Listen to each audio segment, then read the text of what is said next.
Di napigilan ng inang si Jennifer na maging emosyonal habang pinoproseso sa punerarya ang bangkay ng kanyang 15 anyos na anak.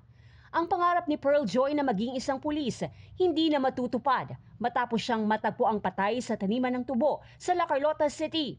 Responsable, mapagmahal at masipag umano ang panganay sa tatlong magkakapatid na si Pearl Joy. July 29, kasabay ng pagbukas ng klase, nakapasok pa umano sa eskwelahan ang grade 10 student. Humingi pa umano siya ng load at nag-chat sa kanyang pinsan. May mga nagsabi sa kanyang ina na nakita umano ito sa crossing ng Abonan sa Barangay Sumag at parang may hinihintay. Ayon sa La Carlota City Police, hindi pa matukoy kung saan pinatay ang biktima.